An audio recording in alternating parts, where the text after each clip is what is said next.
Happy birthday to you. Papa. Happy birthday, happy birthday. Happy birthday to you. One more time, mabilis. One more time. Happy birthday to me. Happy birthday to me. Happy birthday, happy birthday. Happy birthday to you. Clapping, Picture mo na, clapping, picture mo na. 1, 2, 3, Mary. 1, 2, 3. Okay. 1, 2, 3. Mary, tingin dito ka, Mama. 1, 2, 3. Ay, blow na lang candle eh. Blow na. 1, 2, 3. Make it strong. Let's go. Wish muna. Wish muna daw, Papa. Wish muna, Papa. Blow. Make it strong.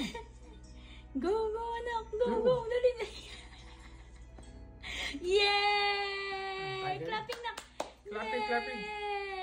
Yay! Happy birthday, Papa. Yay! Happy birthday, Papa. Wow! Wala na, tapos na po. Tapos na. Eat na. Okay, thank you. Hi guys, share ko lang yung mga nangyari sa araw na to. So, yun yung aming breakfast celebration and then nag-snow sa umaga and then sa hapon. Ayan, gumanda yung panahon. Ang ganda pa ng sikat ng araw. Lumabas na rin kami para sa aming mga agenda, mag-grocery at magdi-dinner sa labas. Appreciate din natin yung magandang panahon. Ayan pak! Ang ganda ng tama ng araw. Nakaka-fresh. After grocery, nandito na kami sa restaurant. Hindi na ako nag-video dun. And continuation to ng birthday celebration ng aking hubby. Ayan. Ang aming in-order ay 3-course meal. Ayan, ang mga appetizer. And sa main course, salmon kay Richard and sa akin ay steak. Medium yung pagkakaluto, pero wala naman sa inyo yun, diba? And gusto ko rin na nga pala dyan magpaka-aesthetic sana ng hiwa-hiwa ng steak. Pero syempre, dahil may anak ka na, wala na. Buti pa talaga yung buhay ng tatay, diba? Ang ganda pa ng kuha, ang ganda ng angulo niya, ang ganda pa ng pagkakahiwa, wala nang gugulo sa gilid. Sana all na lang. And then yan, busog much, grabe. And magde-dessert na kami itong Billy Miner pie and cheesecake. Ang pinakahihintay ni Mary, kapag ka birthday pala dito is yan, libre yung Billy Miner pie. So ayan si Mary, sabi niya dyan, wow. Pero syempre hindi siya tumikim dyan, hindi pa pwede na, sorry. Ayan ang kinain niya, yung strawberry, pa sa ibabaw ng cheesecake.